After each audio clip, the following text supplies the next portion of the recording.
Web series story expert presence Patal लोक।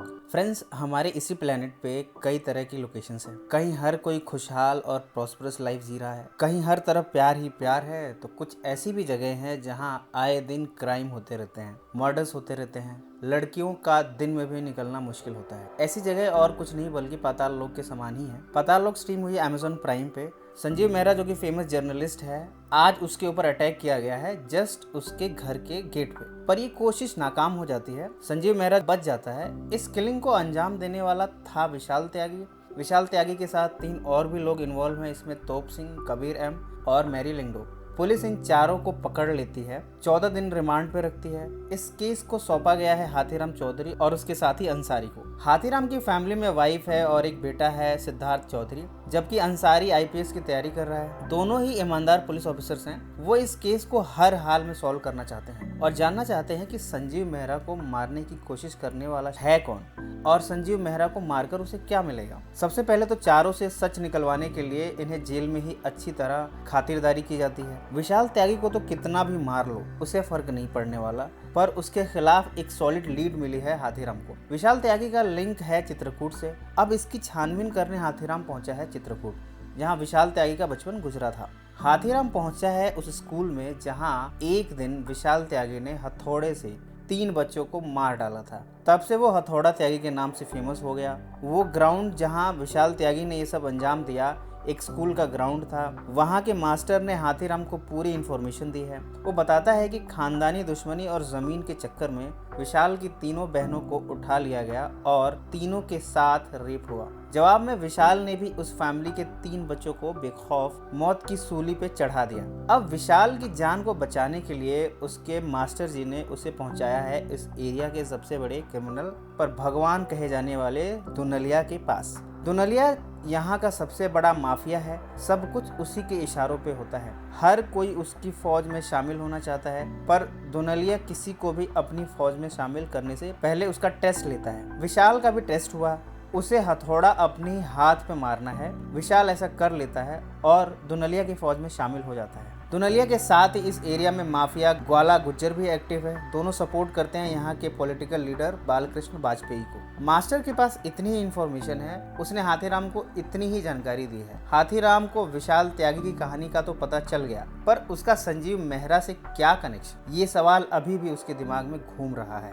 इधर अंसारी तोप सिंह की कहानी जानने पहुंचा है पंजाब। वहां उसके चाचा महिपाल सिंह ने बताया है कि तोप सिंह को छोटी जाति का होने की वजह से जलील किया जाता था। उसे बार बार पैंट खोलने को कहा जाता था। एक दिन तोप सिंह ने इन्हीं लोगों को मार दिया। अब तोप सिंह की जान बचाने को उसके चाचा महिपाल सिंह ने उसे वहां से भगा दिया। इस संजीव मेहरा केस की तीसरी सस्पेक्ट मैरी लिंगडो के बारे में बड़ा खुलासा हुआ है। दरअसल मैरी लिंगडो कोई लड़की नहीं है बल्कि ट्रांसजेंडर है। काफी पिटाई के बाद उसने अपना सच बताया है कि वो इन चारों के साथ संजीव मेहरा को मारने के लिए इसलिए इन्वॉल्व हुई क्योंकि उसे तलरेजा ने कहा था। हाथीराम और अंसारी बिल्डर तलरेजा के पास जाते हैं, पर उससे इन्हें कोई इन्फॉर्मेशन नहीं मिलती। तलरेजा इन्हें वारंट लाने को कहता है, पर जब वो वारंट लेकर जाते हैं तब तक तलरेजा देश छोड़कर भाग चुका है। चौथा सस्पेक्ट है कबीर एम। इसकी छानबीन पे ये पता लगता है कि ये मुस्लिम है, पर अपनी आइडेंटिटी हिंदू ही बताता है। अब इसके पीछे की कहानी जानने के लिए हाथीराम और अंसारी पहुंचते हैं कबीर एम के घर। वहां उसके पिता बताते हैं कि उनके बड़े बेटे को दंगे में मुस्लिम होने की वजह से मार दिया गया। तब से उन्होंने कबीर की आइडेंटिटी हमेशा छिपा के रखी ताकि किसी को पता न चले कि वो मुसलमान है।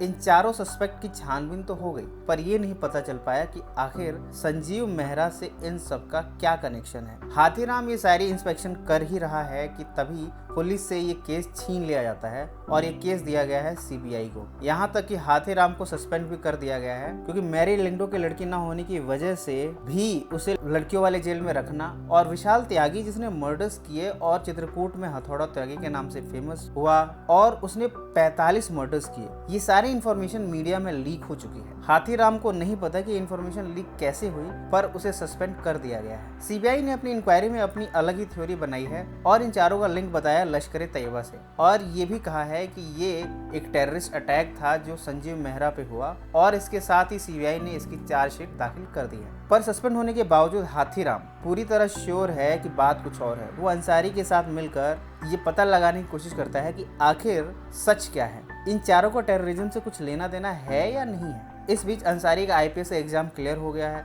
और बहुत जल्द वो आईपीएस ज्वाइन कर लेगा। हाथीराम इस केस की सच्चाई जानने के लिए चित्रकूट दोबारा जाता है। अंसारी भी बताता है कि तोप सिंह का जो नंबर था वो भी चित्रकूट का ही था। विशाल त्यागी जिसके लिए काम करता था दुनलिया, वो भी चित्रकूट से ही था। यानी सारे सवालों के जवाब चित्रकूट में ही मिलेंगे। इधर संजीव मेहरा ने रिलेशनशिप बना लिया है रिपोर्टर सारा के साथ। उसकी वाइफ डॉली को जब ये सब खबर लगी है तब उसने संजीव से कुछ नहीं कहा, इसका जिक्र तक नहीं किया, बल्कि एक डॉगी को नाम दिया है गायत्री और उसी के साथ अपना दिल बहला लेती है। चित्रकूट में हाथीराम को दुनलिया का कोई लिंक नहीं मिलता, पर ज्वाला गुज्जर और उसके आदमियों को फॉलो करता रहता है। यहाँ छानबीन करने के बाद हाथीराम को ये पता चला है कि दुनलिया तो बहुत पहले ही मर चुका है। दुनलिया यहाँ मास्टर जी के नाम से भी जाना जाता था। जब विशाल त्यागी संजीव मेहरा को मारने वाला था तब उसने फोन कर कहा कि उसे मास्टर जी से बात करनी है। जब ज्वाला गुजर और उसके आदमियों ने उसकी बात मास्टर जी से नहीं कराई तो विशाल ने इस मर्डर को भी अबॉर्ट कर दिया। हाथीराम पॉलिटिकल लीडर बालकृष्ण वाजपेयी की प्रेस कॉन्फ्रेंस को भी फॉलो करता है, जहां उसे मिलती है चंदा। चंदा वाजपेयी के पीए शुक्ला की रखेल है। पहले वो तोप सिंह के साथ थी, बाद में उसे छोड़ के शुक्ला के साथ आ गई। चंदा की बातों से हाथीराम को ये तो पता चल गया कि तोप सिंह को इस संजीव मेहरा को मारने में फ्रेम किया गया है और तो और विशाल त्यागी को भी सेटअप किया गया है। घर आकर हाथीराम ने इस केस से जुड़ी हर गुत्थी को सुलझा लिया है। उसे पता चल चुका है कि वाजपेयी ने ये सारा गेम सेटअप किया था। दुनलिया के मरने के बाद वाजपेयी दुनलिया के दाएं हाथ विशाल त्यागी को भी रास्ते से हटाना चाहता था, इसलिए उसने संजीव मेहरा को मारने का प्लान बनाया। संजीव मेहरा की जगह कोई भी हो सकता था, पर आइडिया ये था कि चूंकि संजीव मेहरा मीडिया से है, जब उस पर अटैक होगा तब रूलिंग पार्टी पर क्वेश्चन उठेंगे। इन सब में बाकी 3 इसलिए शामिल किए गए ताकि ये पूरा प्लान इजीली एग्जीक्यूट हो जाए। मैरी लिंगडो लड़की जैसी दिखती थी, इसलिए उसे भी शामिल किया गया ताकि लड़की रहेगी तो वैन में बैठे लोगों पे शक नहीं होगा। इस काम में हाथीराम का सीनियर भगत भी शामिल था। सो बेसिकली वो काम कर रहा था वाजपेयी के इशारों पे। अभी केस तो सॉल्व हो गया है पर कोई फायदा नहीं। सीबीआई ने ऑलरेडी चार्जशीट दाखिल कर दी है। हाथीराम से भगत मिला है और कहा है कि तुम अपनी ड्यूटी ज्वाइन कर सकते हो, पर किसी के आगे अपना मुंह मत खोलना। भगत की बातों को हाथीराम आश्चर्य भरे नजरों से देखता है, पर वो भी क्या करे, सिस्टम ही ऐसा है। यहाँ जिसके पास पावर है वो सब कुछ करवा लेता है। पर उसने एक काम जरूर किया है, वो पहुंचा है संजीव मेहरा के पास, जिसने अपने आप को मीडिया के सामने ना सिर्फ विक्टिम दिखाया बल्कि सीबीआई के चार्जशीट फाइल होने के बाद अपने आप को और भी फेमस करने के लिए इन चारों को टेररिस्ट अनाउंस किया अपने चैनल के थ्रू। मतलब उसने भी इस मौके को भरपूर भुनाया। वाकई में ये सिस्टम ही ऐसा है, सबको पावर की चाह है। इसी चाह में अगर किसी की लाइफ बर्बाद हो जाए, जैसे कि इन चारों को टेररिस्ट करार देकर किया जा रहा है, इनके साथ साथ इनकी फैमिलीज की लाइफ भी बर्बाद हो रही है, पर सबने अपनी आंखें बंद कर ली है। सबको अपना फायदा दिख रहा है इन सब में। फ्रेंड्स, ये कहानी कैसी लगी कमेंट्स में ज़रूर मेंशन करें, और किसी कहानी को आप देखना चाहें तो उसे भी मेंशन करें, हम उसे भी पब्लिश करेंगे। अगर आपने हमारे चैनल को अभी तक सब्सक्राइब नहीं किया तो सब्सक्राइब कर लीजिए और बेल आइकन दबा दीजिए। हमसे पर्सनली जुड़ने के लिए हमारे Facebook page web series story expert, जिसका लिंक नीचे दिया गया है, उस पर क्लिक करके हमसे जुड़ सकते हैं। सो फ्रेंड्स, फिर मिलेंगे एक नई कहानी के साथ। तब तक घर में रहें, सेफ रहें, कोरोना से बचें। जय हिंद।